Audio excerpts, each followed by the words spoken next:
जैसे पारसमणि आप लोग पत्थर सुने होंगे, नाम देखे तो नहीं होंगे, देखे तो खैर हम भी नहीं है, लेकिन नाम सुनते हैं कि पारसमणि ऐसा पत्थर है जैसे लोहा को सटाते ही लोहा लोहा नहीं रहते, लोहा सोना में परिवर्तन हो जाते हैं। और उस लोहा को बेचने के लिए जाएंगे या जाते हैं तो उसका रेट भाव देखिए और सोना का देखिए, कई गुना आपको विशेष मिलेगा कीमत उसका। तो किनके सानिध्य किए, कहाँ जाने से हुआ, तो कहते हैं पारसमणि का सानिध्य किए। पारसमणि से जैसे सटते हैं वैसे ही वह लोहा लोहा नहीं रह जाते हैं, लोहा सोना में परिवर्तन हो जाते हैं। वैसे ही कहते सठ सुधरई सत्संगति पाई, नीच से नीच पापी से पापी व्यक्ति भी अगर संत महापुरुषों के सानिध्य कर लेते हैं और उनके कथनानुसार चलना प्रारंभ कर देते हैं वो भी मूल्यवान हो जाते हैं, एक सज्जन व्यक्ति हो जाते हैं। आप कहेंगे इसका कोई सबूत, कोई प्रमाण, तो प्रमाण तो दिखता है, भगवान बुद्ध को इतिहास पढ़े होंगे या सुने होंगे, क्योंकि भगवान बुद्ध के समय में ऐसे व्यक्ति थे जो कि उंगली माल नामक एक हत्यारे डाकू थे, आप सुने होंगे या पढ़े होंगे। उंगली माल नामक इतने हत्यारे थे कि कोई भी मनुष्य को देख लेते थे तो दौड़ करके पकड़ करके उसकी हत्या करके उसकी एक उंगलियों को काट लेते थे, उंगलियों को काट करके गले में माला पहन लेते थे। ऐसे हत्यारे थे। तो जब इतना इतना हत्या करते जा रहे थे तो लोग उस होकर के जंगल होकर के जाना ही बंद कर दिए, है ना। कई बार आप लोगों को भी भय होता है, शाम को निकलते कहीं छीन छोर होता है, कहीं लूट घसोट होता है, तो आप जल्दी उस रास्ता से जाना पसंद नहीं करते हैं, है ना। नहीं उस रास्ता से नहीं जाएंगे, वहां पर छीन छोर होता है। अब वहां तो गले ही काट देते थे, और गला काट के एक उंगलियों को काट लेते थे और उसका माला पहनते थे। तो उनका नामे रख दिए लोग उंगली माल, है ना। उंगली माल नामक हत्यारे नाम रख दिए। क्यों रखा? इसलिए कि वो उंगली को काट करके गले में माला पहन लेते थे, इसलिए उनका नाम ही रख दिया उंगली माल हत्यारे। लोग भय डर से कांपते थे, कोई भी व्यक्ति कोई भी प्राणी उधर जया जाना ही पसंद नहीं करते थे, छोड़ दिया था रास्ता। लेकिन संतों की मौज होते हैं, जिनके ऊपर कृपा हो जाए, जिनको अपना भगत बनाना हो, जिनको अपने चरण में लाना हो, तो वो तो कुछ भी कर सकते हैं, है ना। क्योंकि कहा जोन करे लकीर सो करे फकीर। फकीर के पास में ऐसा योग्यता क्षमता होते हैं। एक दिन के बात है, भगवान बुद्ध उसी होकर के चल दिए। अब भगवान बुद्ध उसी होकर के जाने लग गए तो उनके जो शुभ चिंतक थे, जो उनका भगत थे, सब कहने लगे महाराज महाराज उस होकर के मत जाइए, क्योंकि आप लोग भी धार्मिक हैं। कोई काम गलत करता तो आप रोकते हैं, एक बार समझाते हैं, भाई देखो ये काम मत करो, गलत है। आपका कर्तव्य होता है, क्योंकि आप उनके लिए शुभ चिंतक होते हैं, है ना। तो भक्तों ने रोका कि महाराज इस तरह से जाना ठीक नहीं है, मत जाइए। लेकिन संतों की मौज, फकीरों की मौज होते हैं। कहा कोई बात नहीं है, कहा नहीं प्रभु, बहुत हत्यारे हैं, किसी को नहीं बख्शता है, छोड़ता है, आप मत जाइए उधर। भगवान बुद्ध ने कहा कोई बात नहीं है, चल दिए उसी होकर के। और जैसे देखा उंगली माल ने ये फकीर आ रहा तो दौड़ पड़ा प्रहार करने के लिए। आप लोग सुने होंगे, जानते होंगे, दौड़ पड़े, लेकिन भगवान वो तो आहिस्ते आहिस्ते चल रहे हैं, वो तो बहुत तेजी से दौड़ते हैं कि इनको पकड़ लो, अब पकड़ करके इनकी हत्या कर दो, इनके उंगलियों को काट डालो। भगवान बुद्ध तो धीरे धीरे जा रहे हैं, लेकिन उनको पकड़ने के लिए बहुत तेजी से दौड़ते हैं, जो कि इतिहास में आया है कि दौड़ती हुई घोड़ा को भी पकड़ लेते थे। इतनी उनमें क्षमता, इतनी तीव्रता था कि 30 से घोड़ा दौड़ते हैं, देख लीजिए। उन घोड़ा को ये पैदल दौड़ करके पकड़ लेते थे, लेकिन भगवान बुद्ध को वह व्यक्ति नहीं पकड़ पा रहे हैं। ये ना परछाई को कोई चाहेंगे कि हम पकड़ लें, शरीर के परछाई को पकड़ सकता है? बिल्कुल नहीं पकड़ सकता है। उसी तरह तो संत जो होते हैं, संत तो संत है, इनको चाहे कोई मनुष्य पकड़ ले, संभव नहीं है। लेकिन प्रयास बहुत कर रहे, बहुत दौड़ते दौड़ते थक गए, लेकिन भगवान बुद्ध को पकड़ नहीं पाए। और जब थक गए तो वहां पर बैठ गए। अब बैठ गए तो भगवान बुद्ध भी पहुंच गए उनके पास। अब पहुंच करके कहते हैं, तुम जो इतना इतना हत्या कर रहे हो, लोगों को निर्भीकता के साथ मार रहे हो, क्या तुम इसको जीवन दान दे सकते हो? कहा नहीं। कहा अच्छा तुम ऐसे करो, ये गाछ है, गाछ के टहनी को काट गिराओ। तो मारा, तलवार काट करके नीचे गिरा दिया। कहा इसको तो तुमने काट दिया, पुनः फिर इसको उसी गाछ में लगा दो, उसी टहनी को, जिस डाल को तुमने काटे हो उसमें लगा दो, जिंदा कर दो इसको। कहा यह संभव नहीं है हमसे। कहा जब संभव एक डाल को तुम नहीं जोड़ सकते हो, तो फिर इतने जीव को तुम हत्या जो कर रहे हो, मार जो रहे हो, क्या तुम्हें अधिकार है मारने का? क्यों इतना पाप कर रहे हो? इस पाप का फल तुम्हें भुगतना पड़ेगा। अब ऐसा कहा तो उनको बड़ी झटका लगा, क्योंकि संत महापुरुष का ऐसे सब वाणी होता है कि एक आध लग जाते हैं ना तो बड़ी अंदर से वैराग्य हो जाता है ना। अब इनको बड़ी वैराग्य होते हैं। कहा आज दिन से हम हत्या करना छोड़ देते हैं, लेकिन लोग हमें तो नहीं छोड़ेगा। किसी के बाप को हमने हत्या किया तो वो बेटा तो हमें नहीं छोड़ेगा, किसी को हमने विधवा बनाया वो माई तो नहीं छोड़ेगी, किसी को अनाथ कर दिया हूं वो तो कहा कोई बात नहीं है, तुम जो गलानी कर रहे हो, पश्चाताप कर रहे हो, यही प्रायश्चित का भुगतना है, लेकिन आज से तुम हिंसा मत करो। कहा बिल्कुल नहीं करेंगे। तो कहा नहीं करोगे तो क्या करोगे, यहाँ जंगल में रहोगे? कहा नहीं, आप जैसे कीजिए, आपके ऊपर हम समर्पित हैं। तो भगवान बुद्ध ने क्या किए, मुंडन किए, और मुंडन करके गेरू वस्त्र पहना दिए, अपना शिष्य बना लिए, और शिष्य बना करके साथ में लेके चले। जेतु वन में साथ लेकर के चले गए, है ना।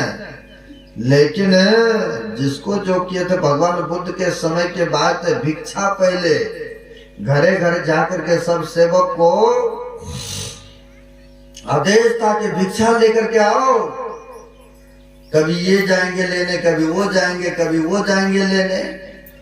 लेकिन जिस दिन इसका आया बारी, बेशक वैरागी बन गए थे, लेकिन इसने देखा गांव समाज के आदमी ने, अरे वही है, हमारे पुत्र को मारा, हमारे पति को मारा, हमारे बाप को मारा है। भिक्षा तो उनको गांव में कुछ भी नहीं मिला, लेकिन चप्पल जूता ईटा ढेला सब ने उसके ऊपर फेंका मारा।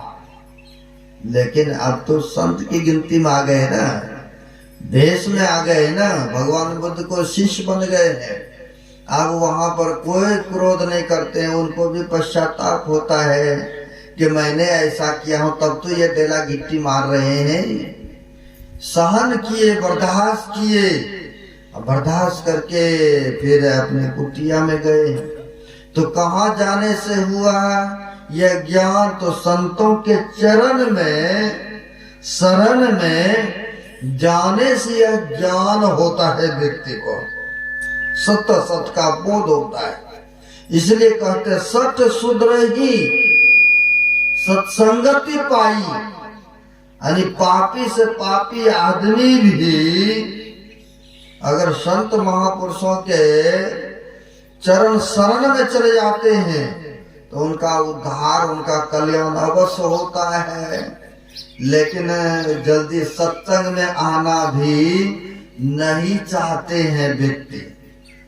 इतना ही इस गांव में, लक्ष्मीपुर में व्यक्ति नहीं है, इतना विशाल पंडाल लगा हुआ है न, इतनी बड़ा बड़ा हॉर्न लगा हुआ है, आवाज के बहुत दूर तक जा रही है। लेकिन इतना ही नहीं है इस गांव में, या जहां तक आवाज जा रहा है तो आखिर कान में तो सब जाता ही होगा ना, कि वहां पर अशोक बाबू के दरवाजे पर सत्संग हो रहा है। लेकिन सब नहीं पहुंच पा रहे, सब यहाँ पर नहीं पहुंच पाए हैं। कारण क्या है? अगर रामायण पढ़ते हैं तो आपको पता होगा या सुने होंगे, कहा है पूर्व जन्म के पाप से। इससे यही पता चलता है जिनके सिर पर अधिक ने पाप है उनको हरि चर्चा नहीं अच्छा लगता है न।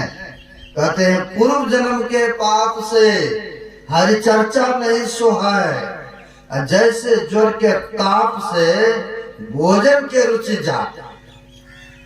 कहते जिसके पूर्व जन्म का पाप है ना अधिक सिर पर लदा हुआ, बेशक बढ़िया से बढ़िया प्रवचन हो, कथा हो, सत्संग हो, नहीं पहुंच पाएंगे व्यक्ति, नहीं आ पाते।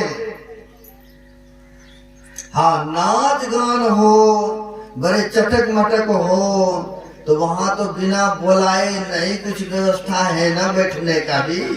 ये ऊपर से बेशक धूप लगे, नीचे पर नहीं भी है बैठने का प्रबंध, तो फिर भी लोग बड़े आनंद से चाह से देखते हैं ना, है?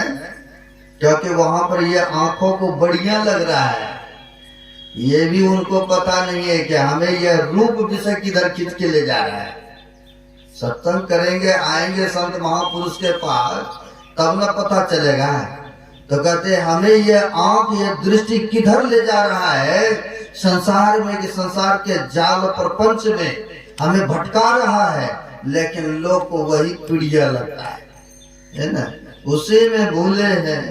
शब्द सुनने में जो प्रिय लगता है तो व्यक्ति देखिए उसी के पीछे सुनने में मशगूल रहते हैं। आजकल बड़ा बड़ा मोबाइल चला है, वृद्ध सब भी आदमी बड़ा बड़ा मोबाइल रखते हैं और कान में हेडफोन लगा करके सुनते रहते हैं गाने पूरे, है ना, क्योंकि उनको शब्द प्रिय लग रहा है, इसीलिए सुनने में मशगूल है।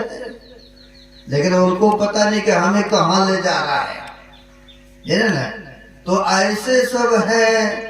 लेकिन कहते हैं पूर्व जन्म के पाप से हरि चर्चा नहीं सुहाए, यानी सबको हरि कथा, भगवान के नाम या सत्संग में रुचि नहीं होते हैं, है ना। क्यों? तो कहते हैं पिछला पाप है। गोस्वामी जी महाराज कहते हैं कि पिछला पाप उनके सिर पर है, इसलिए उनको हरि कथा प्रिय नहीं लगता है, इसलिए पहुंच भी नहीं पाते, है ना। तो कहते किस तरह से, कहते जैसे किसी को बुखार आ जाए, फीवर आ जाते हैं, अंदर से गड़बड़ होता है, तो उनको अगर बढ़िया से बढ़िया भी भोजन बना के देंगे न खाने के लिए, उनको अच्छा नहीं लगता है, क्योंकि अंदर से गड़बड़ है ना। उसी तरह से मनुष्य के ऊपर सिर पर लादा हुआ पाप है, तो कैसे उसको पर्याप्त होगा, संभव नहीं है ना। तो वही कहते हैं कि यह सबको नसीब में नहीं मिलता है, सत्संग संत महापुरुषों के सानिध्य नहीं मिलता है। कहते हैं साग सब्जी खरीदने के लिए बाजार में तो सब चले जाते हैं ने? कम भी रुपया पैसा है तो वह व्यक्ति चले जाएंगे खरीदने के लिए, लेकिन सोना के दुकान में कोई घुसता है ना, जिनके पास में पॉकेट में अधिक रुपया होते हैं ने, सब जाएंगे दुकान में। जाने से पहले सोने के दुकान में कई बार सोचेंगे अरे पैसा जेब में है ही नहीं, और सोनियार के दुकान में जाके क्या करेंगे। लेकिन साग बैगन खरीदने के लिए सब व्यक्ति चले जाएंगे। वैसे जितना ही संख्या में आए हैं, आपके ऊपर ईश्वर की विशेष कृपा है। नाच गान में चटक मटक में तो सब दुनिया मशगूल है ने? उसके पीछे अस्त व्यस्त है। लेकिन हरि चर्चा सत्संग में कोई व्यक्ति जाते हैं सोनियार के दुकान में, यानी जिसके पास में अधिक पूंजी होते है ना, वही सोना चांदी खरीदने जाते हैं, सब नहीं जाते हैं, है ना। वैसे आप लोग भाग्यशाली हैं, या यूं कहिए, एक संतों ने और भी अच्छा ढंग से कहा है, भाग्यहीन को ना मिले भले वस्तु को भोग, और दाख पके मुक्का को होत पाक कर रो। देखिए संतों ने कहने के लिए कुछ नहीं छोड़ा है, इसका विशेषण है, कहते भाग्यहीन को ना मिले। जो भाग्यहीन व्यक्ति है, जितना मर्जी परिश्रम कर ले, चाहेंगे कि उसके तरह हम भी हो जाएं, बढ़िया गाड़ी पर घूमे, बढ़िया मकान बना ले, बढ़िया से पहने, यानी पूरी परिश्रम करते करते थक जाते हैं, फिर भी उसके जैसा ऐश मौज या गाड़ी बंगला मकान नहीं बना पाते, यानी भाग्य में है ही नहीं उनके, ये ना। तो कहते भाग्यहीन को ना मिले भले वस्तु को भोग। या कोई व्यक्ति कमा कमा करके बहुत रुपया पैसा धन दौलत इकट्ठा करते हैं कि चलिए बुढ़ापा आएंगे ना तो बढ़िया से बैठ करके खाएंगे और भगवान का नाम लेंगे, भजन करेंगे, नहीं ऐसा सोचते हैं। जवानी में बहुत परिश्रम करते हैं, बहुत मेहनत करते हैं, कमा कमा करके इकट्ठा भी करते हैं कि वृद्धावस्था में खाएंगे, जब बेटा हमारा लायक हो जाएगा तो हम बैठ करके बढ़िया से भजन करेंगे और खाएंगे। लेकिन होता क्या है, कहते भाग्यहीन को ना मिले भले वस्तु को भोग। सब वस्तु सामने में रखा हुआ है, लेकिन भाग्य में नहीं होता है। कैसे? तो उदाहरण में बताते हैं, किसी को डायबिटीज हो जाए, शुगर की बीमारी, मन में तो होता कि ओहो बहुत रुपया पैसा इकट्ठा किया हो तो बढ़िया मेरे रसगुल्ला खाएंगे, पेड़ा मिष्टान मेवा खाएंगे, न बढ़िया से है तड़का सरका लगा करके भोजन करेंगे। और किसी को ब्लड प्रेशर है, अब वो तड़का सरका सोचते थे कि खाएंगे, लेकिन ब्लड प्रेशर है तो डॉक्टर ने बता दिया है नहीं देखो तड़का सरका घी छौकी चीज खाओगे तो ब्लड प्रेशर और बीपी आपका हाई हो जाएगा। अगर कहीं हाई हो गया तो जो भी अभी सैंपल खाते हो वो भी नसीब नहीं होगा, है ना। अब मैंने देखा हूँ आपके ही जिला में गए थे सत्संग करने, तो उनको काफी शरीर में कंपन हो रहा था, अस्थिर ही नहीं रह रहा था, नहीं हाथ नहीं शरीर है। एक जगह तो रानीगंज में देखे उनका हाथ ऐसे ऐसे कांप रहा था। मैंने उनसे भी पूछा, और उनसे भी दूसरे जगह देखा एक गोल्हा की तरफ, तो मैंने उनसे पूछा तो बोलते हैं कि उनको ब्लड प्रेशर हाई हो गया था, और उनको तो इतना ज्यादा शरीर कांप रहा था। तो कहते हैं महाराज वो आया था मिलने, सत्संग में बैठा, प्रणाम पाती किया, आशीर्वाद मांगते, दुख होता है तो आशीर्वाद खैर मांगता ही है साधु महात्मा से कि ठीक हो जाए महाराज है। अब वो आया प्रणाम पाती करने, तो मैंने पूछा ये क्या कैसे, कहा महाराज ब्लड प्रेशर हाई हो गया था है। कहा ठंडी में भी हमको गर्मी लगा करते हैं, क्योंकि शरीर पूरा कुचकत ऐसे छलांग मार रहा था, अस्थिर है ही नहीं था। वो कह रहे थे कि हमको ठंडी में भी गर्मी लगती, क्योंकि वो एक्सरसाइज होते रहता, अस्थिर रहता ही नहीं था सर, इतना प्रेशर उनका चल रहा था, है ना। तो ये कैसे, तो ब्लड प्रेशर हाई होने के कारण से शरीर कई बार हैंग हो जाता है। जैसे शरीर हैंग हो गया तो देखिए कांपना प्रारंभ हो जाते हैं, अस्थिर रहता ही नहीं है। कई व्यक्ति उनके लिए कहते हैं, ऐसा भी होता है धन रुपया तो कमा कमा के रखा, सोचता है कि चलो वो अवस्था आएंगे, वृद्धा जब बेटा लायक होंगे, जैसे भी होगा वो अपना जीविका चलाएंगे, हम बैठ करके आराम से खाएंगे। तो यहाँ पर कहते हैं महापुरुष भागहीन को नाल है। अब यहाँ पर बात आ गई, सब कुछ तो रखा कमा कमा करके कि खाएंगे समय आने, लेकिन भाग्य में नहीं है। सब कुछ पर्याप्त रहने के बावजूद भी अब भाग नसीब में है ही नहीं, तो कैसे, क्योंकि भाई वहां पर बीपी ब्लड प्रेशर है, शुगर की बीमारी हो चुका है, चीनी की बीमारी, मन में तो होता है कि बढ़िया बढ़िया चीज खाएंगे, लेकिन डर भी पैदा रहता है न। तो वही कहते भाग्यहीन को ना मिले भले वस्तु को भोग, और दाख पके मुक्का को होत पाकर रो। कहते कश्मीर में एक पक्षी देखते रहते हैं कि इतना अच्छा इस गाछ में फूल है तो फल भी अति सुंदर होंगे, चलो इस फूल को पहले देखते हैं, पक लेने देते हैं और तब खाएंगे। फूल से फल हुआ तो पक्षी सोचते हैं चलो पक लेने देते हैं। आप लोग भी जल्दी कच्चा फल नहीं खाते, आम हो या लीची हो या कोई भी चीज है, सोचते थोड़ा पकेंगे तो बढ़िया से खाएंगे न। अब होता क्या है, पक्षी सोचते इतना सुंदर फूल से फल हुआ है, अब फल से फल तो अभी कच्चा है, थोड़ा पक लेने देते हैं और तब खाएंगे आनंद से, क्योंकि जंगल में तो हम रह ही रहे हैं, गाछ के ऊपर तो है ही है। अब देखते रहता है देखते रहता है, अब धीरे धीरे वो फल पकना भी प्रारंभ हो जाते हैं।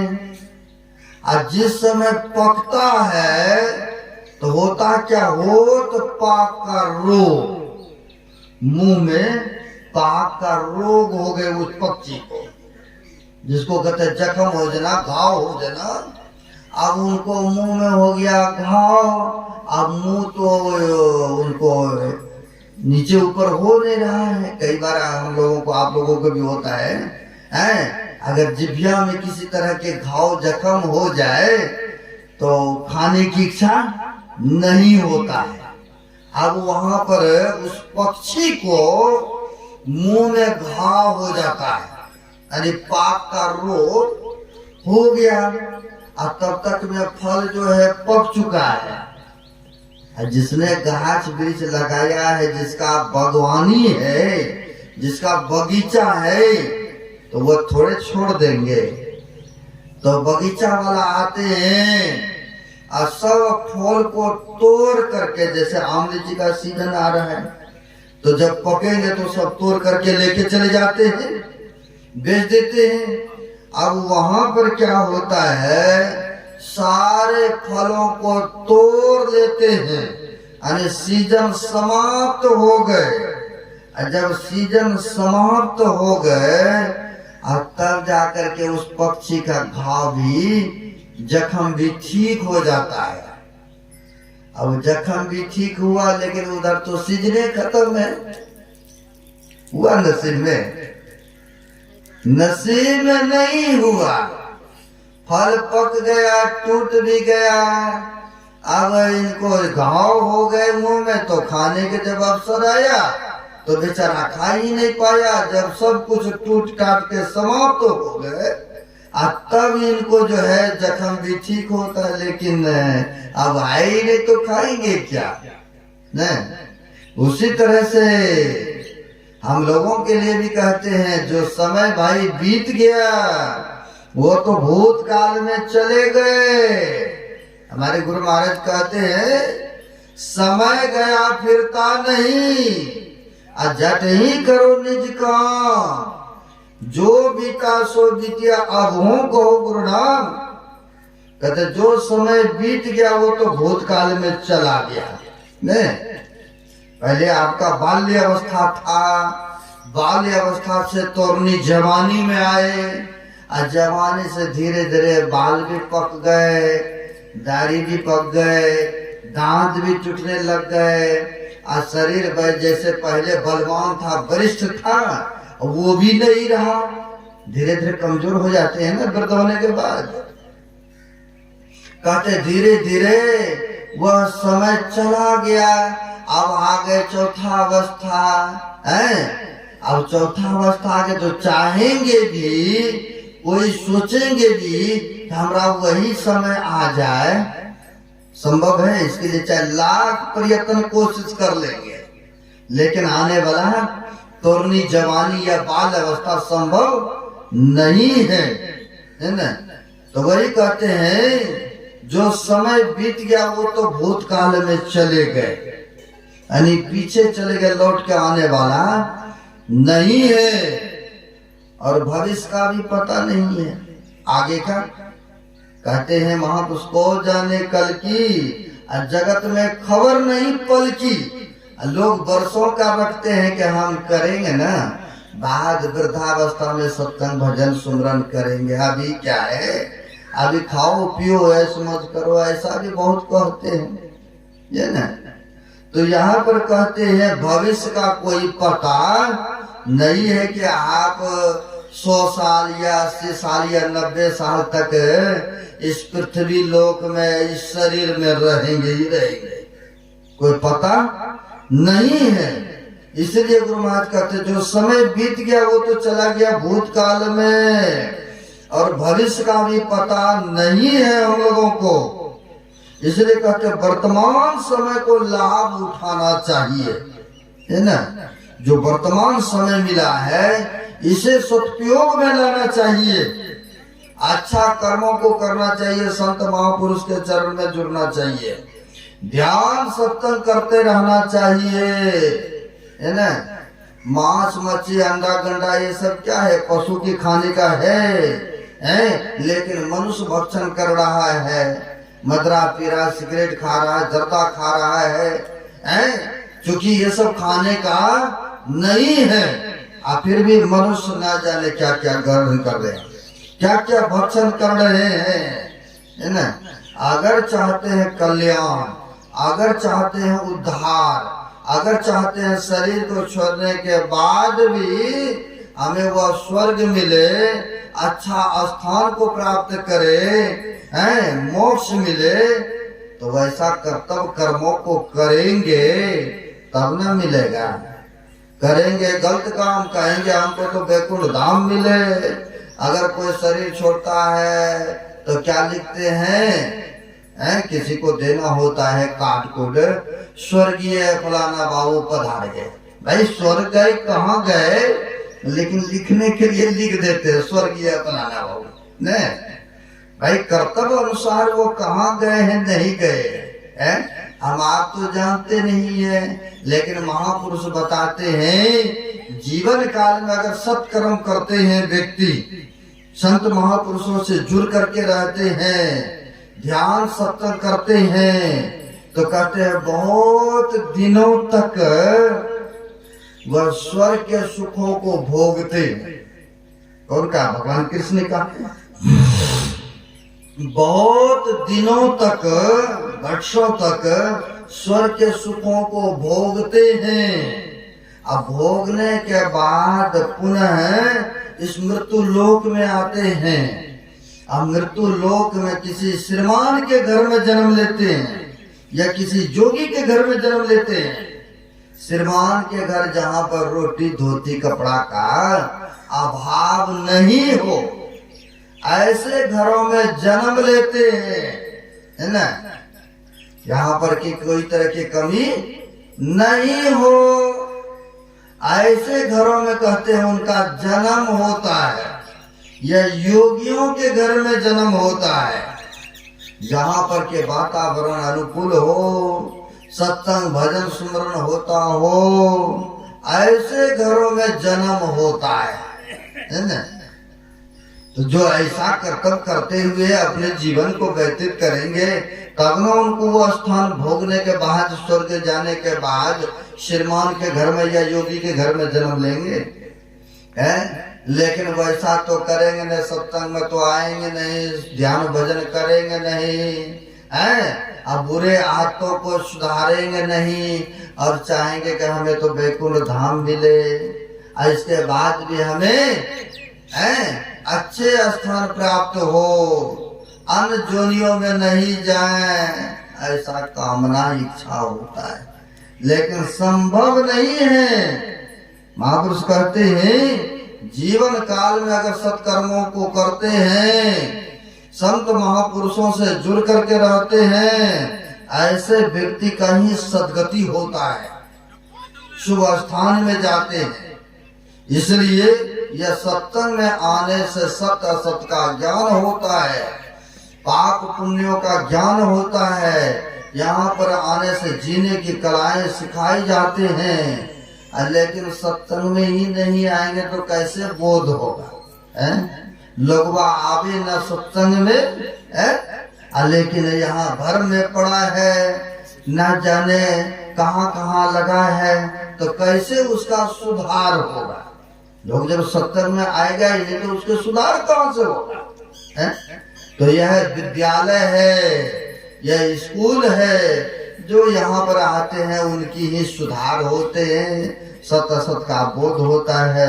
आगे नहीं बढ़ूंगा क्योंकि इस समय 10 से ऊपर होने को जा रहा है, तो अपराह्न कालीन आइए विशेष से विशेष रूप में, चाहे बड़ा सत्संग हो, बड़ा बाबा लोग आए, चाहे छोटा है, कहेंगे तो गुरु महाराज के ही वाणी को, अपना कोई वाणी नहीं सुनाते, नहीं ना, चाहे कोई भी महापुरुष आए, जहाँ तक आवाजें जा रही है